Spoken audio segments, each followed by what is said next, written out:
Yang lebih bid'ah itu batasin haji kan? Ya. Bahwa kalau ekstrim, kafir nih Raja Saudi ini. Haji kan perintah Allah, lah gua kagak boleh nih.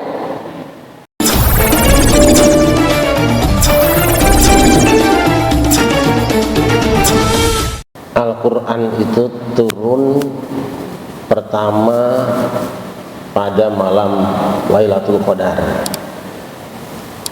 Inna anzalnahu fi Lailatul Qadar. Itu sekaligus sudah komplit. Nah, kita gambarkan seperti ini aja. Tuh, urutannya sudah seperti ini. Lalu turun kepada Rasulullah pertama kali tanggal 17 Ramadan, tidak menggunakan urutan ini, disesuaikan dengan waqa'ih dan hawaditsnya, disesuaikan dengan kebutuhannya. Biasa kan di dalam rumusan dalam kita kadang-kadang ditulis semua, tapi prakteknya yang mana turun dulu dilaksanakan dulu itu biasa saja. Jadi seperti itu. Oleh karena itu maka ketika sudah lengkap, Rasul kemudian mentakdirnya, mengulangnya sesuai dengan urutan yang pertama turun dari sisi Allah Subhanahu wa taala. Yang kedua, kullu bid'atin dhalalah wa kullu dhalalatin finnar. Saya sebenarnya agak punya penemuan, pemikiran. Perhatikan hadis tadi. Bid'ah itu menurut asal katanya sama dengan sunnah. Sanna, seperti dalam hadis tadi, ma min nafsin tuqtaru zulman illa kana ibni adam awal kibun min damiha li'annahu kana awwala man sanna al-qatl. Tidak ada satu manusia pun yang dibunuh secara aniaya kecuali beban dosanya ditimpakan pada anak yang Adam yang pertama, karena dia yang pertama mensunnahkan pembunuhan, mengadakan. Sunnah itu ada yang hasanah, ada yang tidak hasanah. Awas, ini kalau teks hadisnya. Sunnah itu ada yang baik, ada yang tidak baik. Siapa yang bilang? Nabi. Ini mungkin yang jarang diungkapkan orang dan baru masuk di pikiran saya berapa tahun yang lalu. Jadi kalau nanti beda dengan yang lain tidak apa-apa, ini pemikiran saya. Man sanna fil islami sunnatan hasanatan falahu ajruha wa ajru man amila biha min ba'dihi min khairi ayyan qasa dzalika min ujurihim syai'an. Siapa yang mensunnahkan sesuatu yang baik di dalam Islam, maka dia akan mendapatkan pahalanya juga dari pahala orang yang mengikutinya tanpa dikurangi sedikit. Sunnah hasanah. Wa man sanna sunnatan sayyi'atan. Tapi siapa yang mengadakan sunnah yang buruk, fa'alihi wizruha wa wizru man 'amila biha min ba'dihi min khairi ayyan qasada kan uzarhim syai'. Siapa yang membuat sunnah buruk, maka dia akan mendapat dosanya juga dosa orang yang mengikutinya tanpa dikurangi sedikit pun dari dosanya. Kalau gitu sunnah baik semua enggak?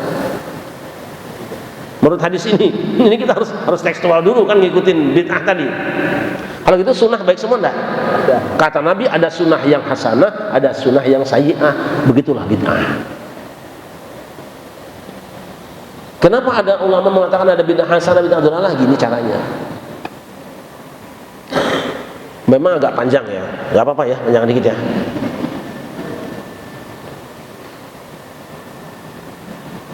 Kita hafal hadis. Taraktu fikum amrayni lan tadillu ma in tamassaktum bima kitabillah wa sunnati rasulih.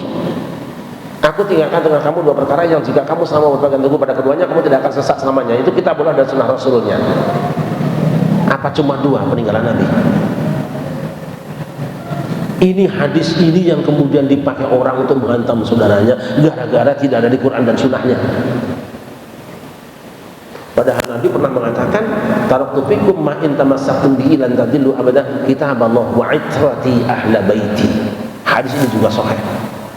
Kutinggalkan sesuatu yang jika kamu pegang padanya kamu enggak sesat selamanya, kitabullah dan keluargaku. Sudah berapa itu? Quran, sunnah dan keluarga Nabi. Sudah 3. Apakah dengan dalil tidak Al-Quran dan sunnah Kemudian orang bid'ah, bagaimana? Nah, ikut keluarga Nabi. Nabi yang menjamin kok, hadisnya sahih. Apa itu? Enggak. Nabi pernah mengatakan, "Waalaikum bisunnati wa iqtadu billazaini min ba'di Abi Bakrin wa Umar." Berpegang teguh pada kamu semua pada dua orang setelahku, yaitu Abu Bakar dan Umar. Apa yang diputuskan Abu Bakar dan Umar bisa jadi tidak dari Quran dan Sunnah, tapi Rasul sudah meng-ACC rekomendasi sah. Sudah berapa? 5. Dengan Quran, Sunnah, Ahlul Bait, Abu Bakar, Umar. Selesai belum? Fa'alaikum bisunnati wa sunnatil khulafa'ir rasyidin min ba'di 'addu 'alaiha bin nawajid.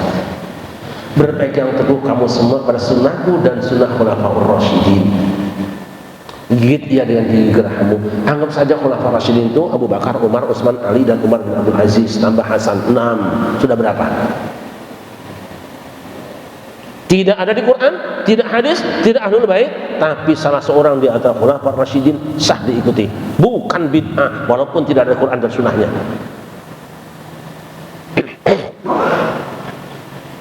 Kalau kullu bid'atin dolalah, setiap yang bid'ah dolalah dalam pengertian tekstual, maka para sahabat Nabi ahli bid'ah semua, termasuk sholat taraweh berjamaah 20 rakaat. Dan itu jelas Umar katakan, ni'matil bid'atu hadhihi, bid'ah terbaik adalah ini. Bid'ah, dia yang bilang bid'ah kan Umar. Jangan kita, enggak usah, Umar bilang bid'ah, dia sendiri kok. Lantas, para ulama coba. Itu tadi JPS-nya nggak akan saya tamatkan, masih banyak sebetulnya. Jaminan pasti selamatnya masih banyak. Itu dulu deh, udah berapa tadi itu? Kalau ashabi kan nujum bi ayyihim muqtada itu para sahabatku bagian bintang-bintang dengan yang mana saja kamu pegang, kamu akan dapat cahaya terang, petunjuk cahaya terang. Berapa sahabat Nabi? Ikut salah satu sahabat Nabi, tidak bid'ah walaupun nggak ada Quran dan Sunnahnya. Berapa itu? Nah, itu panjang nanti. Para ulama maka memahami hadis itu kan harus dirunut dari awalnya, jangan dipotong, jangan dipotong. Sahabatku,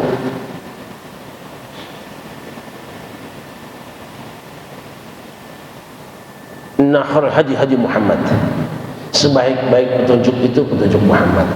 Wa syarrul umur muhdatsatuha, buruknya perkara yang buruk itu adalah yang baru-baru, muhdasat, yang diada-adakan. Fa inna kulla bid'atin dolalah, karena sesungguhnya setiap yang bid'ah itu dolalah. Tadi yang baik apa? Petunjuk Nabi Muhammad kan? Petunjuk Nabi berapa jaminan selamatannya? 2, kan? Banyak. Yang buruk itu adalah perkara yang diada-adakan. Artinya apa? Kalau kita mengambil sumber kebenaran di luar yang di-ACC oleh Nabi, itulah yang bid'ah. Tapi kalau ada amaliyah yang dikerjakan oleh salah seorang di antara orang yang di-ACC Nabi, walaupun kau tidak ketemu di Quran dan Sunnahnya, itu walaupun zahirnya bid'ah, dia hasanah sebab sudah di-ACC oleh Nabi. Memang ada kata kulu yang berartinya tidak semuanya, ada. Tudammiru kulla syai'in bi amri rabbiha fasbahu la yura illa masakinuhum.